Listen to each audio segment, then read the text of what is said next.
Hi friends, இன்றைக்கி வந்து பார்த்திங்கன்னா சிக்கன் 65 தான் செய்ய போகிறோம். அதுக்கு வந்து பார்த்திங்கன்னா நான் இன்றைக்கி 1/4 கிலோ போல் சிக்கன் எடுத்திருக்கேன்.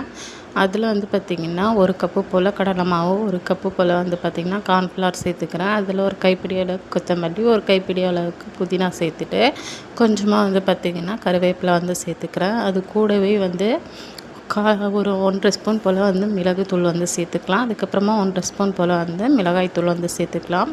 அதுக்கப்புறம் அது கூடவே வந்து பார்த்திங்கன்னா 2 ஸ்பூன் போல் வந்து இஞ்சி பூண்டு பேஸ்ட்டு, தேவையான அளவு உப்பு. இதில் வந்து பார்த்திங்கன்னா சின்ன கரண்டியில் ஒரு கரண்டி தயிர் வந்து நான் சேர்த்துக்கிறேன். அது கூடவே ஒரு அரை லெமன் வந்து பிழிஞ்சு விட்டுக்கலாம்.